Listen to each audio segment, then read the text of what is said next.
तज्जयति परम ज्योति समं समस्तैरनंत पर्यायैः दर्पण तलेव सकला प्रतिफलति पदार्थ मालिका यत्र।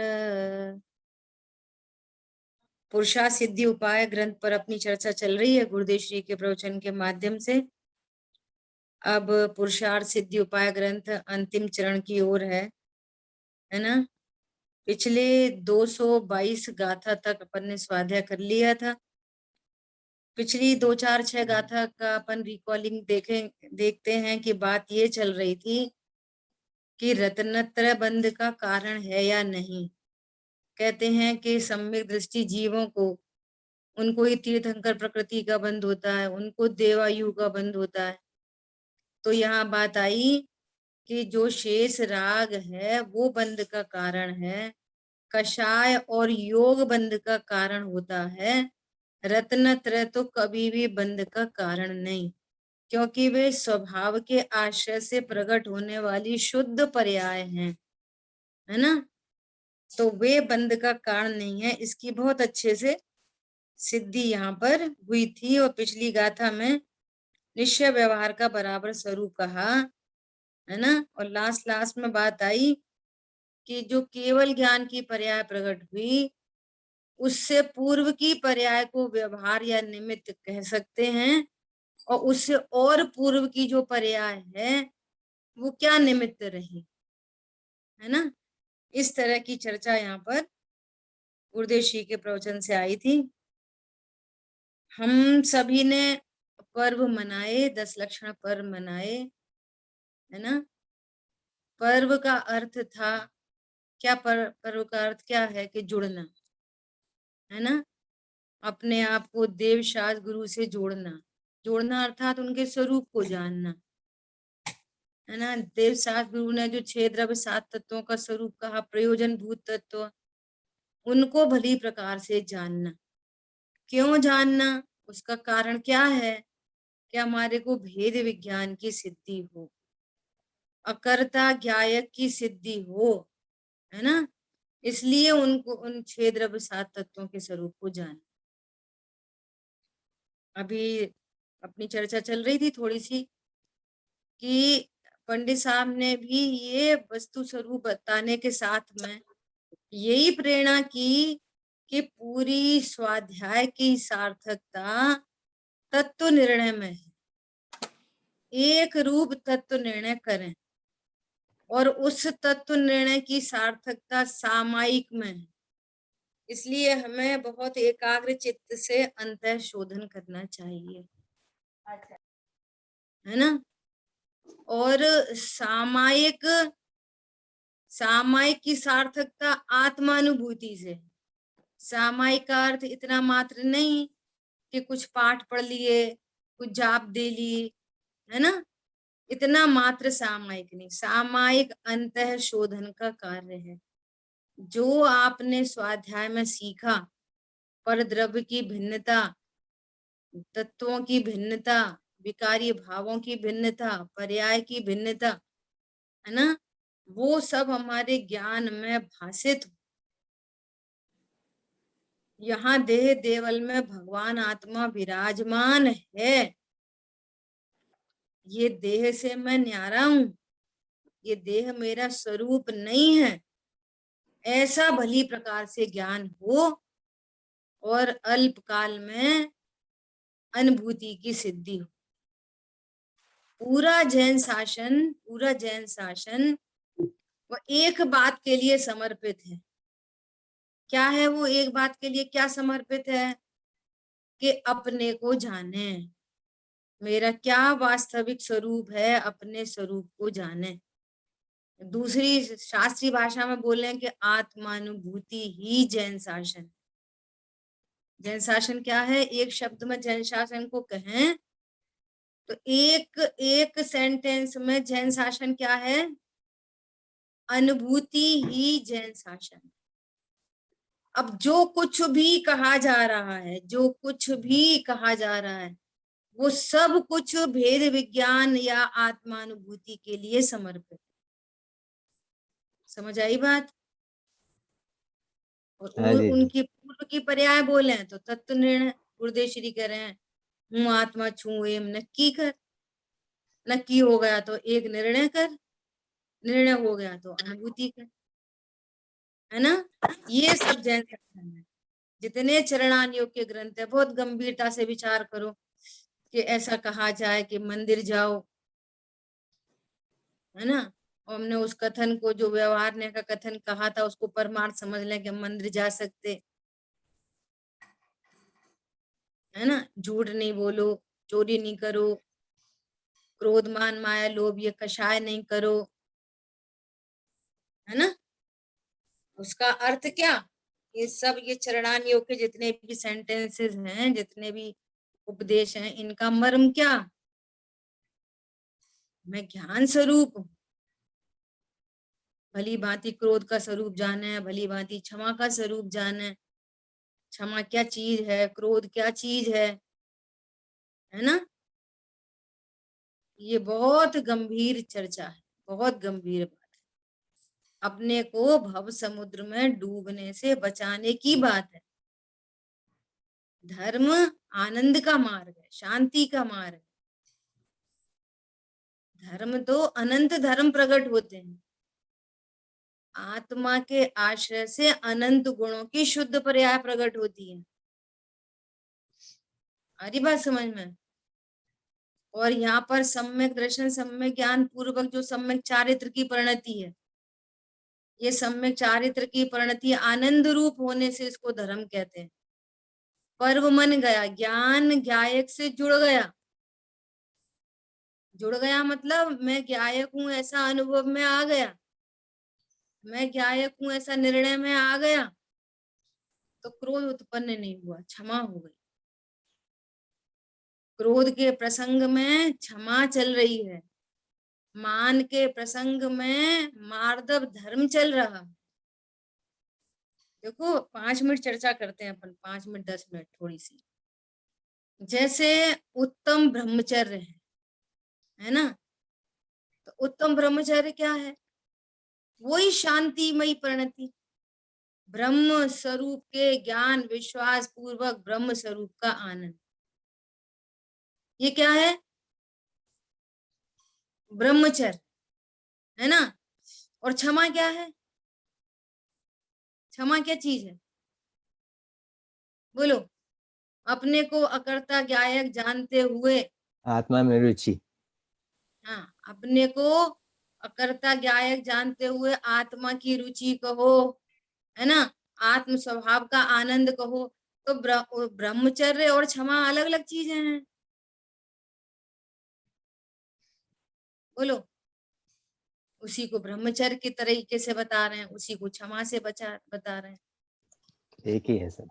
आकिंचन्य धर्म है, आकिंचन्य धर्म, परमाणु मात्र मेरा नहीं, बस आनंद है, मेरा कुछ नहीं इस विश्व में, परमाणु मात्र मेरा नहीं, पर्याय मात्र मेरी नहीं, पर अध्यात्म में परमाणु मतलब पर्याय,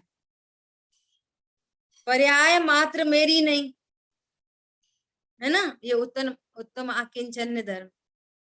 और इधर से बोलो तो बोलो मार्दव धर्म कोई दूसरी चीज है, पर और पर्याय के बल पर उनको पर जानकर उनके प्रति कोई मान नहीं उत्पन्न हो रहा, तो आनंद है परिणति में, वही उत्तम मार्दव है, वही उत्तम आकिंचन्य है।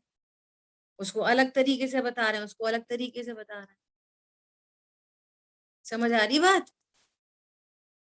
बोलो त्याग धर्म, त्याग क्या है, त्याग, त्याग क्या है, बोलो ज्ञान, ज्ञान ही प्रत्याख्यान है। अरे मैं कभी परद्रव्य रूप होता नहीं, पर से मुझे लाभ नहीं, हानि नहीं, त्यागोपादान शून्य शक्ति का धारी हूं, ऐसा स्वरूप जाना, तो शौच धर्म क्या है, अब कोई लोभ नहीं है, क्यों, परद्रव्य तो मेरे से मुझे लाभ हानि नहीं होती, तो लोभ उत्पन्न नहीं हो रहा, स्वभाव के आश्रय से लोभ उत्पन्न नहीं हो रहा, तो क्या उत्पन्न हुआ कि शौच धर्म प्रकट हुआ। पॉइंट समझ में आ रहा है? बोलो त्याग धर्म क्या चीज है, शौच धर्म क्या चीज है, ऐसे विचार करने जैसी चीज है। गंभीरता से विचार करें कि उसी एक वीतराग परिणति के नाम 10 हैं। 10 क्या अनेक नाम रखे जा सकते हैं। निर्भयता को भी धर्म कह सकते हैं। अब भय नहीं है, अविनाशी गायक जाना तो भय नहीं है, निर्भयता प्रकट हुई, ये धर्म है। हरी बात समझ में? स्वभाव को जाने बिना धर्म प्रकट हो सकता नहीं। जिसने स्वभाव का निर्णय किया उसकी परिणति में धर्म प्रकट हो, ऐसी प्रोसेस में आ गया। कितनी शांति की प्रोसेस में आ गया, बोलो। स्वभाव भाषण होता है, इस देह देवल में मैं भगवान आत्मा विराजमान हूँ, ये मैं स्त्री पुरुष नहीं, हो सकता नहीं, हूं नहीं, हो सकता नहीं। आओगे ना तो वहां से गाड़ी उठा लाएंगे। ऐसा मैं भगवान आत्मा। आपका फोन म्यूट कीजिए प्लीज। आपका फोन म्यूट करिए। समझ आई बात? ये पॉइंट पकड़ में आ रहा है? क्या बात चल रही है? ऐसे देखा जाए तो एक भगवान आत्मा के आश्रय से अनंत धर्म प्रकट होते हैं। और यहाँ वीतराग परिणति के एंगल से देखें तो इसी वीतराग परिणति को क्रोध का प्रसंग बना, लेकिन वो तत्वज्ञानी है, इष्ट अनिष्ट न कोई जग में, मात्र ज्ञान के ज्ञेय हो, तो क्रोध उत्पन्न नहीं हो रहा। पर द्रव्यों का संयोग बन गया या चले गए तो पर और पर्याय के बल पर अब कोई दीनता या मान नहीं हो रहा। तो उन जीवों को इधर ये लक्षण है कि वीतराग परिणति को दिखाने के लक्षण है। इन लक्षणों से पहचाना जाता है कि ये जीव धर्मात्मा है। आई बात समझ में? ऐसे पर मना रहे हैं ना, तो आपसे लक्षण दिखाई दें कि इन्होंने 10 दिन पर्व मनाया, ऐसे लक्षण दिखाई दे आपसे, सामने वाला भी देख के बोले ओहो इन्होंने पर्व मनाया। इनकी परिणति में देखो क्रोध मान माया लोभ, है ना, असंयम, अभ्रम, परिग्रह, है ना, ये इनकी परिणति में दिख ही नहीं रहा। किसका आश्रय लिया हुआ है इन्होंने? ओह, धर्मी भगवान आत्मा का आश्रय लिया हुआ, ये धर्मात्मा जीव है। अब ये नहीं बनाया, वो नहीं खाया, तुमने खा लिया, हमने नहीं खाया, हमें नहीं दिया, इन्हें नहीं दिया, ये धर्मात्मा के लक्षण है। बोलो। पंडित साहब ने बहुत अच्छी बात बोली। क्या बोली? कि बड़ा किसको कहना? बड़ा बड़ा किसको कहना? जो ज्ञान और संयम में बड़ा हो, देह से बड़ा हो वो बड़ा नहीं। क्या बोला? जो देह से बड़ा हो वो बड़ा नहीं होता, जो ज्ञान और संयम में बड़ा हो वो बड़ा है। अब सुबह सो के उठे हम भी, सुबह सो के उठे बच्चे भी, और दोनों की क्रियाएं एक जैसी दिख रही हैं, तो कौन बड़ा? बोलो। न ज्ञान दिख रहा, न संयम दिख रहा। हम भी चाय पी, बिना नहाए धोए, बिना दर्शन के हम भी चाय पीने बैठ गए, बच्चे भी चाय पीने बैठ गए। समझ में आ रही है? हाँ जी। तो कौन बड़ा? कोई नहीं बड़ा। कोई बड़ा नहीं, से बड़ा नहीं। ज्ञान में जो बड़ा हो, जो संयम में बड़ा हो, उसको बड़ा कहते हैं, है ना। ऐसी अनेक चर्चाएं आई थी, समय समय पर जो याद आएगा उसकी चर्चा करेंगे। अभी बहुत ही महत्वपूर्ण गाथा आ रही है 223, 223, पेज नंबर है 613, है ना। अब यहाँ पर सिद्ध भगवान के स्वरूप को कहा जा रहा है। ये पूरी चर्चा होने के बाद कि जो रत्नत्र है यही धर्म है, रत्नत्र ही 10 धर्म है ना। तो निर्बंधता का कारण है, आनंद का कारण है, और जो शेष राग है वो बंध का कारण। इतनी सारी चर्चा सब होने के बाद अब क्या कह रहे हैं है नित्य ही उपलेप बिन उपघात बिन निज रूप में स्थित विशद परमात्मा नभ सम प्रकाशित मोक्ष में। कितनी गजब की बात कह रहे हैं, देखो बहुत समझने की गाथा है ये, अपन इसको बहुत भली प्रकार से समझेंगे। गाथा मतलब यहाँ श्लोक है ना, देखो अन्वयार्थ। हमेशा कर्म रूपी रज के लेप से रहित अपने अनंत दर्शन ज्ञान स्वरूप में भले प्रकार स्थित उपघात रहित और अत्यंत निर्मल परमात्मा आकाश की भांति लोक शिखर स्थित मोक्ष स्थान में प्रकाशमान होता है। जिस जीव ने अपने को ज्ञान स्वरूपी भगवान आत्मा जाना, ये अल्प काल में अष्टम भू ईशत प्राग भाव है ना, अष्टम भू, यहाँ पर लोक के शिखर के अग्रभाग में जाकर वे विराजमान होते हैं। ऐसे कौन? सिद्ध भगवान। वे कैसे हैं? कर्म रूपी रज के लेप से रहित, अर्थात जिनको सर्व कर्मों का लेप समाप्त हो गया, सब कर्मों से रहित हो गए। हाँ जी। और कैसे हो गए? अनंत दर्शन ज्ञान स्वरूप में भले प्रकार स्थित है, जिनका कोई उपघात, जिनका कोई घात नहीं कर सकता और जो किसी को घात नहीं कर सकते, ऐसे एकदम निर्लेप आकाश की भांति लोक के अग्रभाग में विराजमान। देखो थोड़ी सी चर्चा अपन यहाँ पर सिद्ध भगवान कहाँ विराजमान होते हैं इसकी चर्चा करते हैं। ठीक है, हमने शब्द सुना होगा, अष्टम वसुधा पाने को कर में ये आठों द्रव्य लिए, अष्टम वसुधा पाने को। ये क्या है अष्टम वसुधा? आठवीं पृथ्वी है ना। देखो मध्य लोक है, मध्य लोक, और मध्य लोक के नीचे नीचे क्या है? अधोलोक। 7 पृथ्वी, अधोलोक। तो जो पहली पृथ्वी है ना, रत्न प्रवाह पर पृथ्वी है ना, और उसके नीचे नीचे ये 6 पृथ्वी और, तो वो 7 नरक।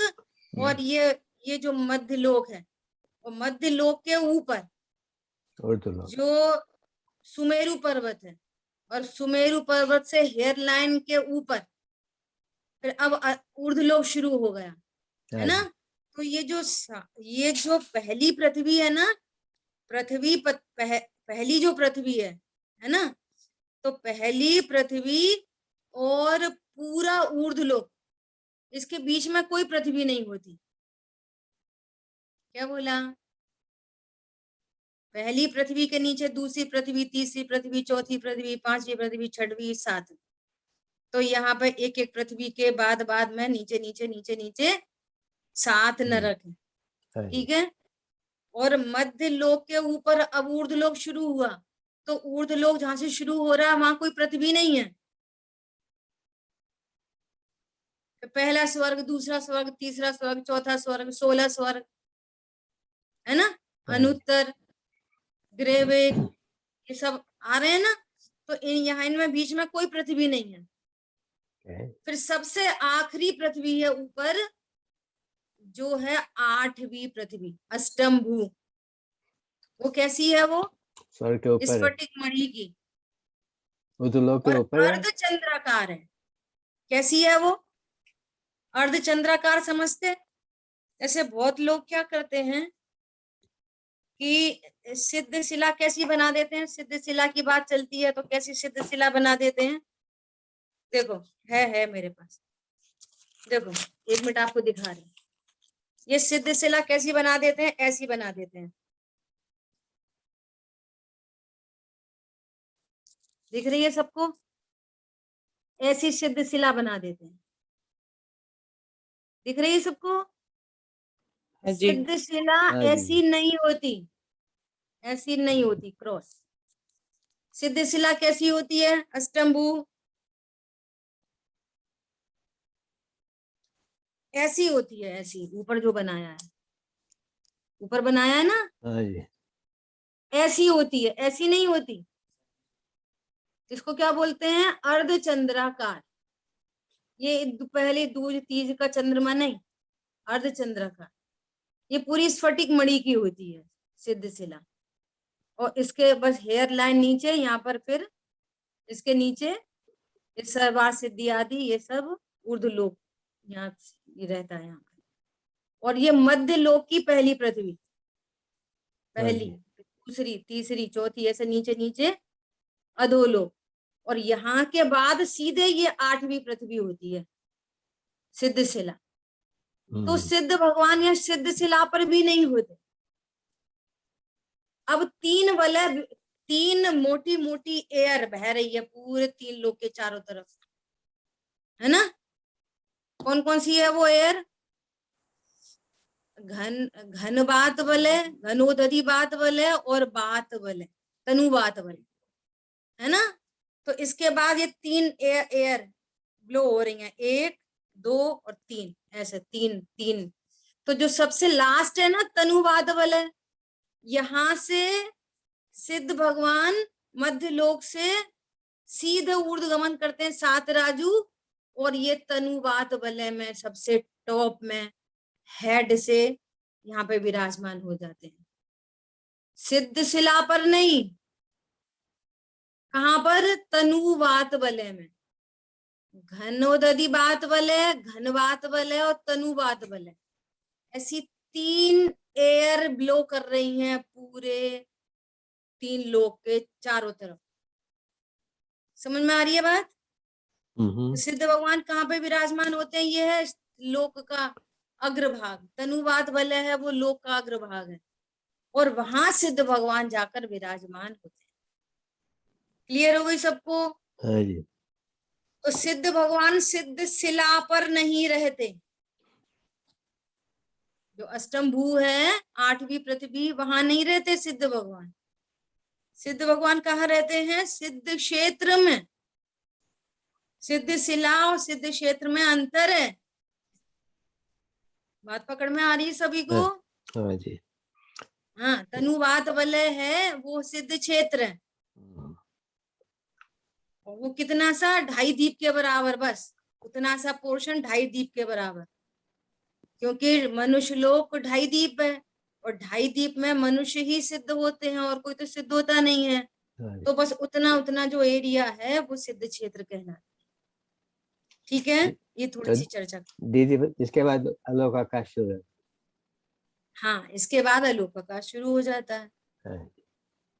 बहुत बढ़िया दीदी। तो दीदी तो फिर स्फटिक का जो पृथ्वी आपने बताई है आखिरी वाली, तो उसका तो फिर पर्पस क्या है? पर्पस कुछ नहीं है, ये 3 लोक की रचना है। पर्पस क्या है? 3 लोक की रचना में ऐसे स्फटिक मणि की 8वीं पृथ्वी होती है, और उसके ऊपर 3 वलय होते हैं, और सिद्ध भगवान सिद्ध क्षेत्र तनुवात वलय में जाके विराजमान होते हैं। अब पर्पस क्या है? पर्पस तो कुछ नहीं है, 3 लोक की ऐसी रचना है, सो सर्वज्ञ भगवान के ज्ञान से आई है ओंकार ध्वनि में, और परंपरा आचार्यों से, ज्ञानी धर्मात्माओं से अपने पास तक आई है, तो अपन ने उसको एज इट इज स्वीकार कर लिया। तो जब भी आपने बताया ना दीदी कि ऊर्ध्वलोक के ऊपर कोई पृथ्वी न थी, तो माने आपका मतलब ये था कि स्फटिक मणि के ऊपर कोई पृथ्वी नहीं है?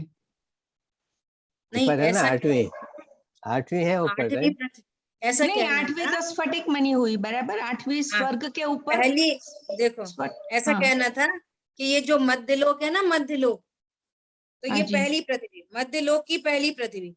हाँ, उसके नीचे नीचे नीचे नीचे 6 पृथ्वी, और तो उनके बीच बीच में 7 नरक हो गए बराबर। अब यहाँ जो ये जो पृथ्वी है, रत्न प्रवाह पृथ्वी जिसको कहते हैं मध्यलोक में, इससे लेकर ऊपर ऊर्ध्वलोक तक कोई पृथ्वी नहीं है। सीधे ये 8वीं पृथ्वी है अर्धचंद्राकार, ये कहना था।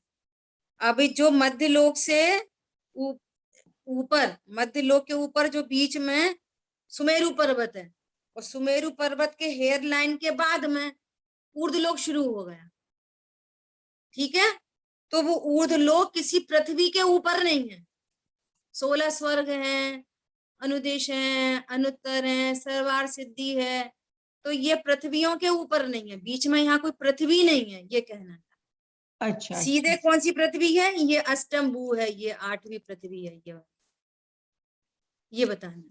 तो दीदी अष्टम पृथ्वी में फिर कौन रहते हैं? देव तो सब स्वर्ग हाँ, स्वर्ग में है, तो उसके ऐसा ऊपर ऊपर है बस, वे तो अष्टम, अपने अपने विमानों में रहते हैं।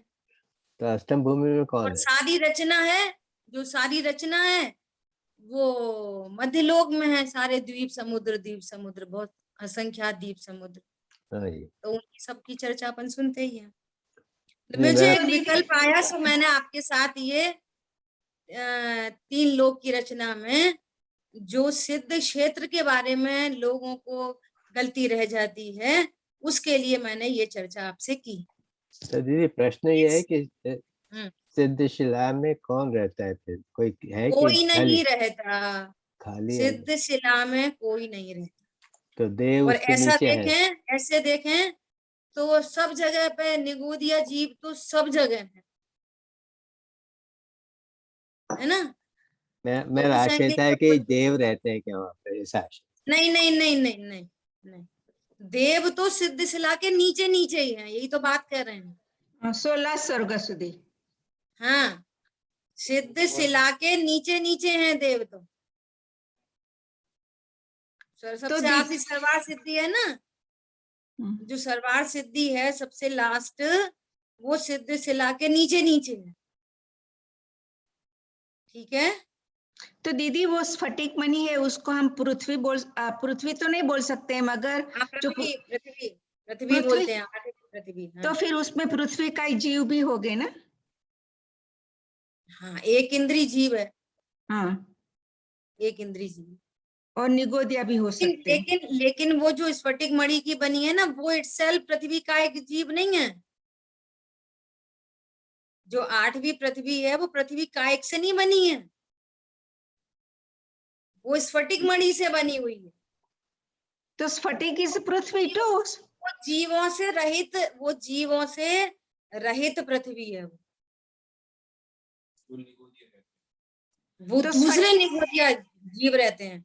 जैसे यहाँ पर हम कोई एक पत्थर लें, कोई पत्थर है यहाँ पर, कोई पृथ्वी है, तो उसमें पृथ्वी कायिक जीव है, लेकिन स्फटिक मणि पृथ्वी कायिक जीव के साथ वाली नहीं, ठीक है। इधर वाला स्फटिक भी ऐसा ही है, वो भी ऐसे बना तो पृथ्वी में से ही है, फिर भी उसमें पृथ्वी का जीव नहीं है। इधर वाला स्फटिक मणि कहाँ है, कैसा है, ये चर्चा बहुत विद्वानों से आती है ना, कि इसके उदाहरण बहुत अपने को आगम में मिलते हैं, परंतु बाहर में ऐसी स्फटिक मणि देखने में नहीं आती। और विशेष चर्चा होगी, अपन करेंगे, ठीक है। अभी अपना विषय क्या चल रहा है? विषय क्या चल रहा है? विषय से जुड़े रहो, है ना, बहलाओ नहीं। विषय ये चल रहा है सिद्ध भगवान कि सिद्ध भगवान लोक के शिखर पर स्थित हैं। तो लोक का शिखर सिद्ध शिला नहीं है, लोक का शिखर तनुवात बल है, सिद्ध क्षेत्र है। हाँ, सिद्ध क्षेत्र में रहते हैं। मुझे तो सिर्फ इतनी बात बतानी थी, ठीक है। बहुत चलिए, सुंदर। हम सब जानते थे कि सिद्ध हाँ, शिला में एक रहते तो हैं। है ना सिद्ध शिला के बारे में, एक तो उसके आकार में भ्रांति बनी रहती है। हाँ, सब लोग सिद्ध शिला ऐसी बना देते हैं, ऐसे चंद्रमा द्वितीया तृतीया का जो चंद्रमा होता है ना, ऐसे खरबूज की कली जैसा, ऐसी सिद्ध शिला नहीं है, अर्धचंद्राकार है, half, just half, half circle, ऐसी है सिद्ध शिला। एक बात, दूसरी बात, सिद्ध भगवान सिद्ध शिला पर नहीं रहते, वे सिद्ध क्षेत्र में रहते हैं। वह 2 बातें मुझे करनी थी बस, ठीक है। चलो, टीका देखो, बहुत बहुत बहुत ही बढ़िया श्लोक है ये, बहुत ही बढ़िया, समझने जैसा है, सुनो ध्यान से। सदा काल कर्म मल रहित, निज स्वरूप में स्थित, घात रहित। उनका घात नहीं कर सकता आप कोई, सिद्ध भगवान का कोई घात नहीं कर सकता। देह से रहित हो गए ना।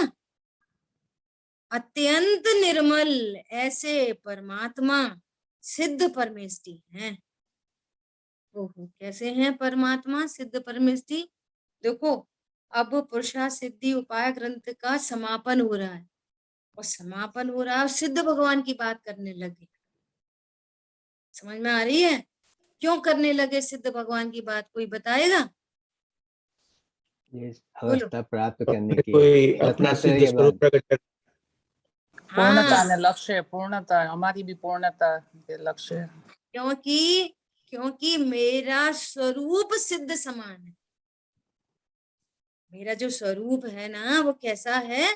सिद्ध समान है मेरा स्वरूप। बहुत बहुत गजब की चर्चा आएगी। देखो क्या बोल रहे हैं, अत्यंत निर्मल।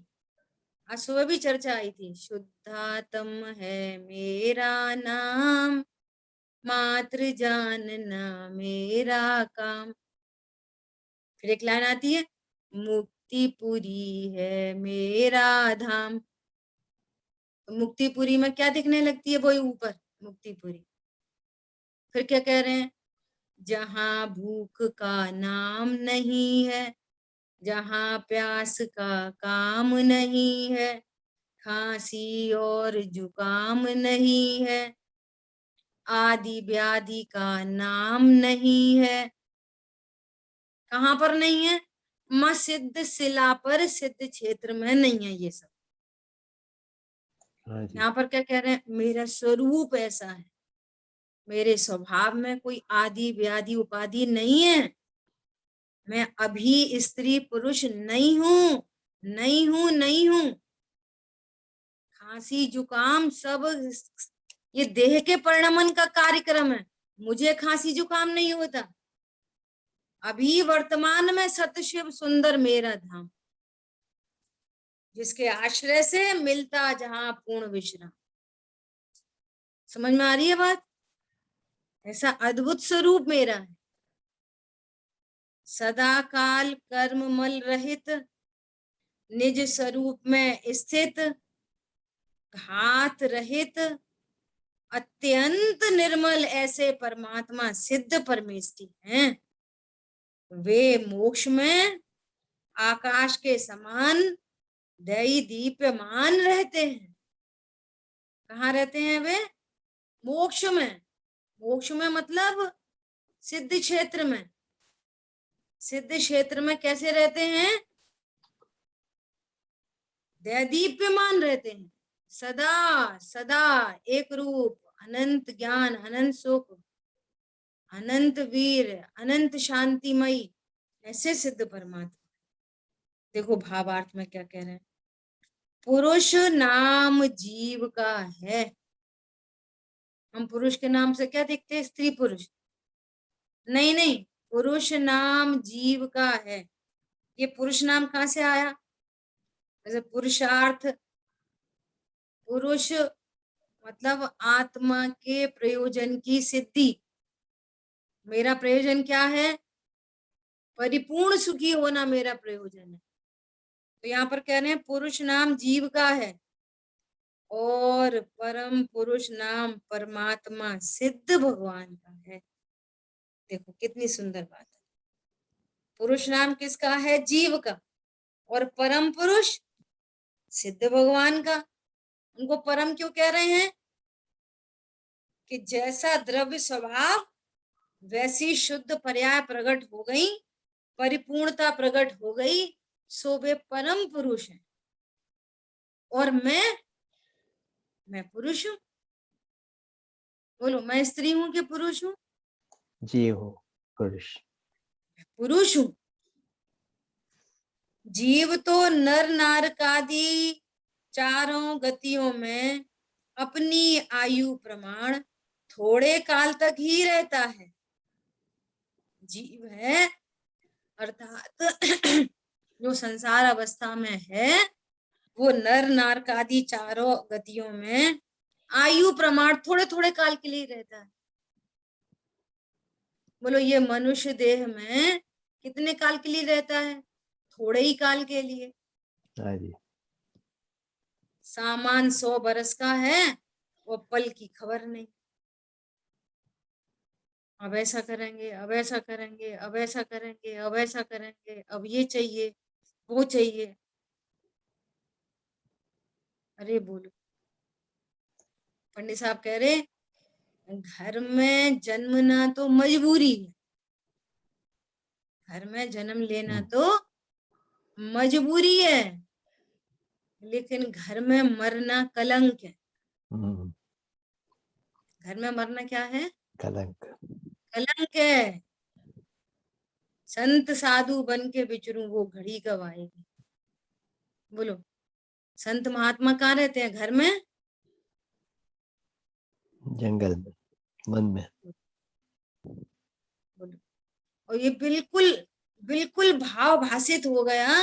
ऐसा बोलते हैं ना, घर तो काजल की कोठरी है। सचमुच में ही काजल की कोठरी है, जहां जो कितना बच के रहे, कितना बच के रहे, तो भी कालीमा लगी जाती है। घर ऐसी जगह का नाम है। अब जिसको होश नहीं बिल्कुल, वो घर को सजाने में, बनाने में, करने में, जो छूटेगा नियम से, जब देह छूटेगी तो ये घर छूटेगा नहीं। फिर भी समय शक्ति कहाँ जाती है? बोलो। अन्यत्र जिसने ज्ञान अनित्य। स्वरूप का निर्णय किया है, तो वो अपनी पूरी समय शक्ति कहाँ लगाता है? अपने उत्थान में लगाता है, अपने ऊर्ध्वगमन के लिए समय शक्ति लगाता है। समझ आई बात? हाँ जी। विचार करना चाहिए, ये मनुष्य देह शाश्वत नहीं है। देखो यहाँ पर कह रहे हैं, अपने अपने आयु प्रमाण थोड़े काल तक ही रहता है, ही रहता है, ही शब्द लगाया है।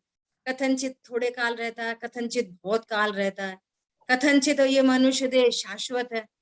बोलो, कथनचित शाश्वत है मनुष्य देह? नहीं है, नहीं है, थोड़े समय की। थोड़े ही काल के लिए। आप बोलो, आपकी क्या तैयारी है परभव की? बोलो, क्या तैयारी है? बोलो, तैयारी कर ली कि नहीं कर ली? कर रहे हैं बिल्कुल तो। ईमानदारी रखना अपने साथ में, बहुत ईमानदारी। सुबह भी स्वाध्याय में चर्चा आ गई थी कि गोपाचल से लौट रहे थे, तो थोड़े बारिश वारिश हो रही है यहाँ पे, तो वो बहुत सारे पेड़ लगे हैं, तो देखो छोटी छोटी छोटी छोटी पत्तियां जमीन में गिर जाती हैं। तो छोटे छोटे कीड़े होते हैं ना, वो कई बार दिखाई नहीं देते, वैसा ही उनका कलर रहता है, बिल्कुल जमीन के जैसा, ब्राउनिश कलर के, जैसी जमीन है। ऐसे चलते नीचे नीचे ही देख के चल रहे हैं, तो वही विचार आया। बोलो, ईरिया समिति से मुनिराज को ही चलना चाहिए कि प्रत्येक शावक का कर्तव्य है कि मुंह उठा के चलना चाहिए? क्यों? हम तो गृहस्थी वाले हैं। सबका तुम करते। गृहस्थी वाले हो, शावक हो कि मुनि हो, वो मैटर नहीं है। मैटर ये है कि आपकी लाइफ का पर्पस क्या है। मैटर ये नहीं है कि हम रोज स्वाध्याय सुनते हैं, बैठते हैं, रोज पूजा करते हैं, पाठ करते हैं, रात में नहीं खाते, दिन में नहीं खाते। मैटर ये नहीं है।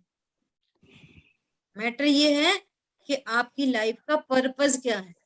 वो लाइफ मतलब क्या? बोलो, आपकी लाइफ का पर्पस। तो लाइफ मतलब क्या होता है? कौन बताएगा? ये आयु। बोलो शांतनु, लाइफ मनुष्य, मतलब? मनुष्य जन्म की आयु। बोलो, आपकी लाइफ का पर्पस क्या? तो लाइफ मतलब ये लाइफ जो दुनिया सब कहती है, थोड़ा सा उपयोग को लगाओ जरा। लाइफ मतलब ज्ञान श्रद्धा चारित्र। Art of living. लाइफ मतलब ज्ञान श्रद्धा चारित्र। आपके ज्ञान का क्या लक्ष्य है? आपकी श्रद्धा में क्या लक्ष्य है? आपके आचरण में क्या लक्ष्य है? जीव की लाइफ क्या होगी? जीव की लाइफ ज्ञान श्रद्धा चारित्र जीव की लाइफ है, ये थोड़ी मेरी लाइफ है। समझ आई बात? तो क्या हुआ, एक छोटा सा कीड़ा दिखा, अर्थवर्म था, अर्थवर्म। तो जल्दी से सिर्फ पैर से जंप जंप हुआ, तो एकदम से कैसे कैसी फीलिंग आई, अरे बच गया, फालतू में मर जाता। बोलो कौन बच गया? वो बच गया कि मैं बच गया? बोलो कौन बच गया? मैं बच देखो गया। बहिर्मुखता में हर चीज पर दिखाई देती है। भैया अब अपन नहीं बोलेंगे, अब अपन नहीं खाएंगे, अब अपन ऐसे नहीं रहेंगे। अरे कैसे रहोगे कैसे नहीं रहोगे ये निर्णय करो, मैं कौन हूं? क्या बोला? निर्णय क्या करना है? मैं कौन हूं ये निर्णय करना है। तो वो बचा कि अपन बचे? बोलो। कोई नहीं बचा। सुनो ध्यान से, उस जीव की हिंसा होती नहीं होती, वो आयु कर्म के अधीन है ना। लेकिन आपका जो प्रमाद भाव है, और आपके प्रमाद निमित्त बनता उसके मरण में, निमित्त उसका मरण तो अपनी उपादान शक्ति से होता, अपनी उपादान योग्यता से होता। लेकिन आपका जो प्रमाद है ना, वो उसमें निमित्त बनता। और प्रमाद नहीं हुआ और देख के चले और वो बच गया, तो वो नहीं बच गया, यहाँ हम बच गए। नहीं तो हमारे को हिंसा का पाप बंद होता। क्या बोला? कौन बचा? पाप बंद मैं बच होने से हम बच गए। मैं बच गया। वो बचा नहीं बचा वो उसका मैटर है, वो हमारा मैटर नहीं है। क्योंकि मेरे परिणाम से न कोई जीव बचता है और न कोई मरता है। ये वस्तु स्वरूप है, ये वस्तु का सौंदर्य है। एक द्रव्य दूसरे द्रव्य का कुछ नहीं कर सकता। लेकिन आपकी असावधानी, आपको देख के नहीं चलना, जीवों के प्रति करुणा का भाव नहीं होना, है ना, तो ये कठोरता, जीव मरे नहीं मरे, हिंसा अयत्नाचार से, अयत्नाचार चल रहा है, तो जीव मरे कि नहीं मरे, अयत्नाचार से बंद होता है। और मूल अयत्नाचार अपने ज्ञान स्वरूप भगवान आत्मा को नहीं जानना, ये सबसे बड़ा अयत्नाचार है। प्लस मिथ्यात्व, प्लस फिर ये लापरवाही का भाव, ये डबल डबल पाप हो जाता है। वो महापाप और ये चारित्र का पाप और वो मिथ्यात्व का पाप, ये डबल पाप से मरण होता है, भाव मरण। समझ में आई बात? क्या बोल रहे हैं? ये चारों गतियों में आयु प्रमाण थोड़े थोड़े काल तक ही रहता है, और वे सिद्ध भगवान मोक्ष में सदा अनंत काल तक विराजमान रहते, अनंत काल के लिए सुखी हो गए, अनंत काल के लिए नो टेंशन, कमाना नहीं, खाना नहीं, बनाना नहीं, पालना नहीं, बचाना नहीं, जोड़ना नहीं, रोटी नहीं, दुकान नहीं, मकान नहीं। विचार करो, विचार करो कितनी निश्चिंता की जिंदगी है। जिंदगी मतलब लाइफ मतलब ज्ञान श्रद्धा चारित्र। ज्ञान में त्रिकाली ध्रुव भगवान आत्मा, श्रद्धा में त्रिकाली ध्रुव भगवान आत्मा, चारित्र में त्रिकाली ध्रुव भगवान आत्मा, पुरुषार्थ में त्रिकाली ध्रुव भगवान आत्मा, सर्व पर्याय स्वभाव के सन्मुख, और अनंत सुख, अनंत ज्ञान, अनंत दर्शन, अनंत शांति, अनंत निर्भयता प्रकट हो गई अनंत काल के। समझ आई बात? कैसी है वो सिद्ध गति? इसलिए समयसार जी में क्या कहा है कि ध्रुव है। सिद्ध गति कैसी है? इस अपेक्षा से ध्रुव कहा। हाँ जी। सिद्ध गति है, जीव की अवस्था विशेष को गति कहते हैं। गति की परिभाषा है, तो जीव की ये पूर्ण शुद्ध अवस्था प्रकट हो गई, तो इसको क्या बोलते हैं? पंचम गति, सिद्ध गति। ये कैसी गति है कि ध्रुव। तो ये ध्रुव हो जाएगी, उत्पाद व्यय नहीं होगा कि नहीं? उत्पाद व्यय तो होगा, परंतु वैसा का वैसा ही होगा। और कैसा होगा? जैसा त्रिकाली ध्रुव भगवान आत्मा है ना, द्रव्य भावनो कर्म से शून्य प्रथम से ही, तो पर्याय भी द्रव्य भावनो कर्म शून्य हो गई। वो अनंत काल तक जैसा त्रिकाली ध्रुव भगवान आत्मा है, ऐसी ये सिद्ध पर्या अनंत काल तक वैसी की वैसी उत्पन्न होगी, नाश हो जाएगी, फिर वैसी की वैसी उत्पन्न होगी, फिर नाश हो जाएगी, फिर वैसी की वैसी। तो इस अपेक्षा से उसको ध्रुव कहते हैं। मनुष्य गति का नाश होएगा, नरक गति का नाश होएगा, देवगति का नाश होएगा, लेकिन सिद्ध गति का कभी नाश नहीं होगा। बोलो ऐसी गति चाहिए? बोलो हाँ जी, अनंत काल के लिए सुखी। शांति में विराजमान रहेंगे अनंत काल के लिए। कितनी सरल मार्ग है, ऐसी शांति कैसे मिलेगी? स्वभाव के आश्रय से मिलेगी। ठीक है, शेष चर्चा अपन आगे करें। जिन वाणी के ज्ञान से सूझे लोकालो, सो वाणी मस्तक नमो सदा दे तुम दो। पूरी द्वारशामयी जिनवाणी माता की जय। जय अब हो। ग्रुप में सभी लोग आ चुके हैं, सभी को हमारी ओर से उत्तम क्षमा। कभी समझाने में, बताने में, कम बताने में, कुछ में अगर आपके हृदय को थोड़ी सी भी ठेस पहुंची हो तो क्षमा रखें। इसी में हम सबके उज्जवल भविष्य की बात छिपी है, ये समझो। हम सबकी ओर से भी उत्तम उत्तम क्षमा दीदी। उत्तम क्षमा दीदी। ओके। जय जिनेन्द्र। जय दीदी जिनेन्द्र। दीदी आप निकले तभी ग्रैंड डॉटर आपको कैसी है अभी? वो गिर गई थी ना? हाँ हाँ, वो उसको बहुत तेज लगी, तो बहुत तेज थी, और कॉस्मेटिक सर्जन ने एक स्टिच लगाने के लिए भी बोला था, बट फिर उसकी हीलिंग ऐसे ही हो गई और वो सब कराना नहीं पड़ा। फिर हम लोग निकल गए थे दूसरे दिन।